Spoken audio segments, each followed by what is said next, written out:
You know that folder in your closet with every receipt since 2010 just in case the tax people show up?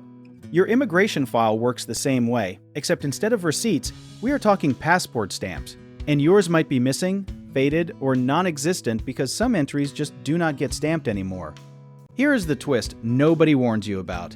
The United States has been quietly moving toward electronic entry records for years, so a blank passport page does not automatically mean you slipped into the country like a ninja. Your first move is pulling your travel history straight from the source, which is a free online request through the Department of Homeland Security called the I-94 record. Think of it as your travel diary that the government kept for you without asking permission, and it lists every entry and exit tied to your name. Now, if that record has gaps or looks like it was written by a sleepy intern, you lean on secondary evidence instead, because immigration law loves a good backup plan.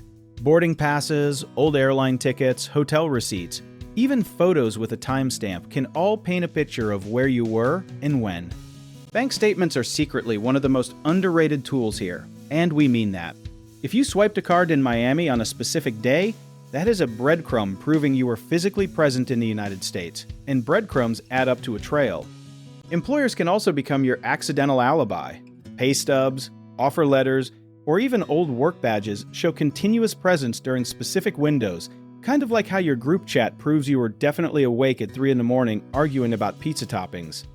School records work the same magic if you or your kids were enrolled anywhere during the period in question. Report cards, tuition receipts, and enrollment letters are basically a permanent hall pass proving you existed in a place on a certain date. Medical records deserve a shout out too, because doctor visits, prescriptions, and even dental cleanings are time-stamped and location-specific. Nobody thinks of a root canal as legal evidence, but here we are. Affidavits are the wild card entry, meaning sworn statements from people who knew you during that time, like a roommate, a co-worker, or your extremely nosy neighbor who tracks everyone's business. These carry weight when paired with at least 1 or 2 pieces of harder evidence, since immigration officers like corroboration, not just vibes.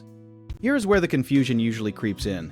People assume a missing stamp means their status was somehow illegal this whole time, and that is simply not true, since stamping practices changed and automation replaced a lot of manual entries starting around 2013.